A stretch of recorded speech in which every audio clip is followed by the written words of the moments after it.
Good morning, my precious Unity family.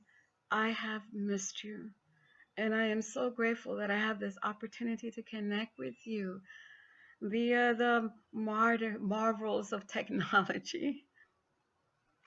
I want to assure you that you have been in my heart and in my prayers, and that we're holding each other tenderly during this time as we move through this experience that is pretty much new and unknown to us. But we don't move with a spirit of fear. But we know that we have not been given a spirit of fear. We've been given a spirit of love and power and of a sound mind. And with that love and power and sound mind, we are making wise choices that are coming from a place of love and wisdom for each and every one of us. I'd like you to know that even though the building is closed for the month of March, many of us are still diligently working together to ensure that your spiritual needs are met, to ensure that you are feeling connected and nurtured. Your board of trustees is working very hard to make sure that our building concerns and financial concerns are in order. They are a loving, caring board and have put a lot of energy into the process that we're going through right now.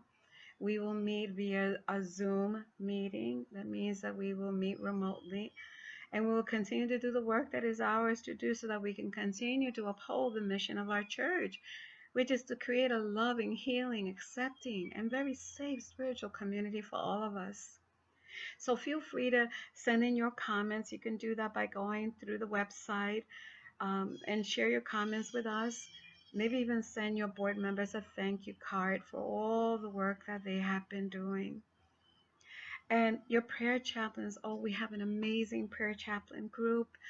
They have agreed to make extra calls to those on their list to make sure that they know that they're being thought of and they're being held in prayer and giving them that extra support that they may need through this time.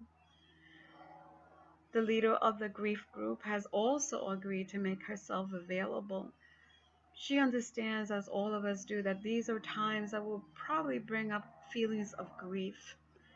And so she is making herself available to talk to you if you need her. All you have to do is call the church office, and we will make sure that that call gets to her. Helping Hands is preparing themselves in case any of you need a little extra support in perhaps picking up prescription from the pharmacy or need a meal cooked, a special meal cooked because you're not able to do that right now. And again, all you need to do is call the office and we will make sure that that call gets to the right person to arrange that for you. LUTs are also diligently working together. They're making themselves available to any of you that need some spiritual guidance during this time. They will be able to call you and make those arrangements and talk to you over the phone, guide you through whatever spiritual difficulties you are having right now. They will call the office again, and we will make sure that they get that call. In the next couple of days, you may be receiving from them some encouraging words over the website or over Facebook, some words of inspiration, and they're always there also to pray with you. I've asked every team leader to contact their team members to make sure that there is that connection, that they don't feel isolated, and that they know that they've been thought of and cared for. And I am doing everything that I can to coordinate all these efforts, to make myself available to you in whatever capacity you need me in, to make sure that you feel and know that though we are not physically together, heart to heart, we are always one. For we know that wherever we are, God is, we are in God. There always a state of oneness. And there are many, many ways that we can connect during this time that we are not physically together at the church. So the question is to ask ourselves, what would love look like now? It doesn't always have to be physical contact. What would it look like? Well, perhaps it will look like writing a note to someone. Oh my goodness, when was the last time any of us took out a piece of paper and a pen and wrote a letter to someone? I love receiving cards and letters. Or when was the last time you picked up the phone? We've become so accustomed to sending texts to each other. How about picking up the phone, sitting down with a cup of tea, and having a conversation with someone that you have not connected with in a while? Perhaps love looks like cooking a meal for someone that's come to your mind that you know needs a little extra attention. Today, someone came to my home from the church and brought me soup. Oh my God, they brought me soup and dessert and the whole kitchen sink. And I can't tell you how it lifted my heart, how I felt their love. There are so many ways we can do this while at the same time loving on each other with the understanding that our distance doesn't mean that we are not connected. It just means that we are lovingly creating safe space for each and every one of us. I will be presenting on weekly wake up, come up frequently so that we can stay connected. There'll be another weekly wake up on Friday, and then there will be a modified Sunday service that will be live streamed and possibly put on our website as well. So anything that I can do to facilitate this time for us will be wonderful.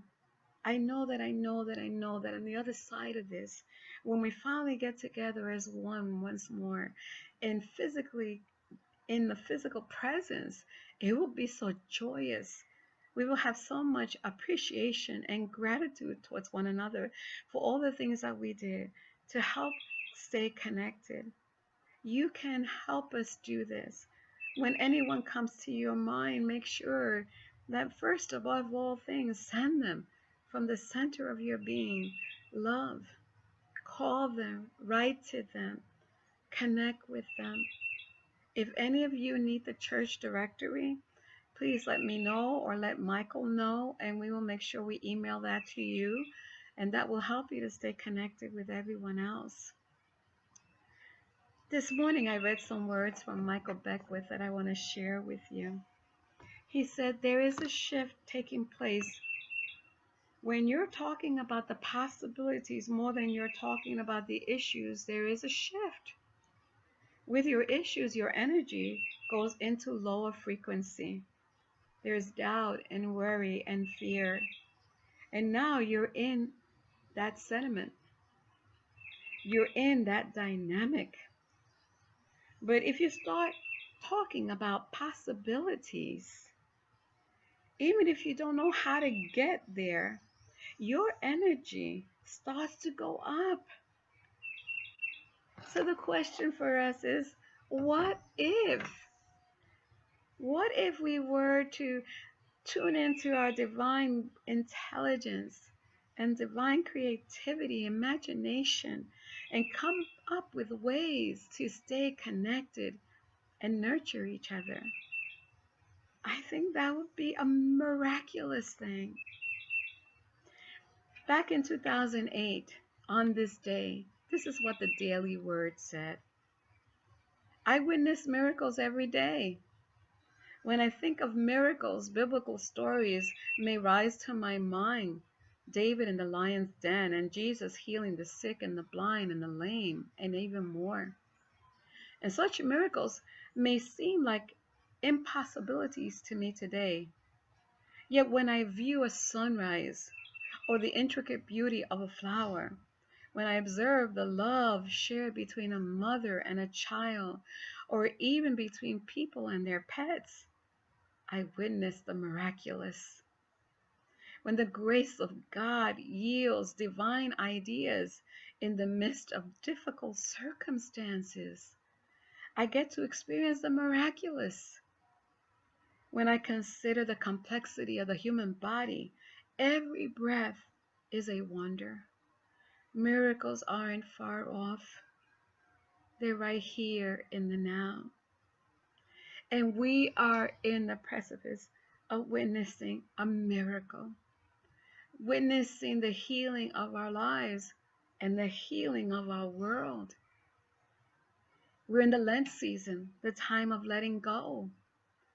And so we've been given that opportunity to be able to spend time with ourselves, to be able to spend more time in quiet contemplation, to meditate a little bit more, to pray a little bit more, to see how we can be that expression of love that we are right now. The ideas will come. There are infinite ideas. And I'm looking forward to what we will manifest. On the other side of this, we will not be the same because we will have grown, we will have learned, and we will be much more gloriously ourselves. So allow me to read one more thing with you before I leave. This is from Reverend Caldwell County. She says, detach and depend. No matter what we're right in now or what we are doing, we can detach from it for a moment and depend on God. Presence fills us. No matter how hard the struggle or how hopeless life can seem, we can detach from it for a moment and depend on God. Light shows us a new way. No matter how low we may feel or how wrong we think we have been, we can detach from it for a moment and depend on God. Love will heal us. No matter how lost, how scared, or angry we are, we can detach from it for a moment and depend on God, and peace will lift us. Life may seem so confusing, so complicated, so frustrating, or life can be so joyous, so nurturing, so exciting. Gratitude can be our reality, and faith our guiding light. If we remember to detach and depend on God. So I encourage you now to join me in a moment of meditation. Gently close your eyes and take a deep breath with me.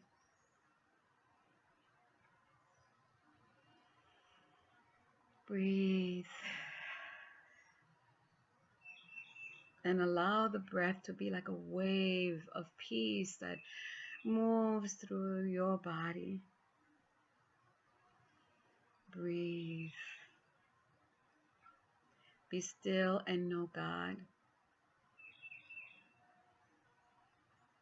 Be still and know that you are being held in love. Nothing has changed from the truth that we know. I am in God. God is in me. God is the one power, one presence of the universe that is greater than any condition. Divine life in me. Divine life in me blesses me and helps me to move into my higher self. I invite you now to envision at the top of your head a beautiful golden, brilliant liquid light just suspended above your head. And begin to see this light gently entering into your body from the very crown of your head. It is a warm and healing, comforting light. It moves through the inner parts of your being gently and slowly, and everything that it touches, it fills it and ignites it with loving, healing energy. This light moves from the top of your head way down past your throat, past your arms, past your torso, your legs, all the way down to your toes. This light is beautiful light. Reminds you of who you are. Your whole body is illumined and glowing with this light. You are the light of the world. I want you to begin to see this light moving past your body, moving past your home, right into your community, moving past the state and going out and spreading all our joint light, spreading throughout the nation and into the world. All over the world, we see this healing, comforting light, touching lives, easing the fear,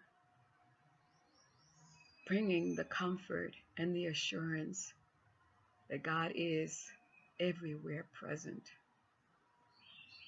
We let go of any resistance and we open our hearts and accept what is, knowing that it has come to show us something. It has come to shift us, to waken us up. And we are grateful for the lessons that we will learn. And so in the quiet moments, ask Living Spirit to show you what you need to let go of so that your light will shine ever so brightly, especially now.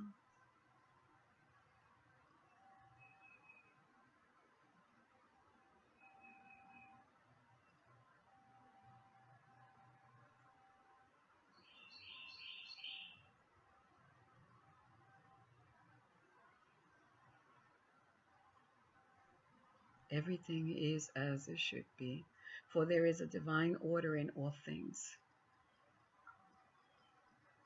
The sky is bluer than it has ever been. The sun continues to shine. The birds continue to sing. The earth is renewing and rebirthing, and so are we. And so assured as nature is, we are too.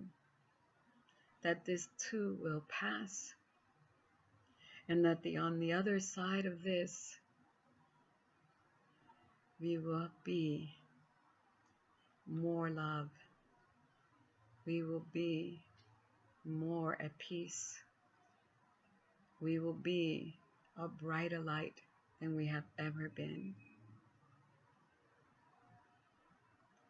When you are ready, I invite you to gently open your eyes.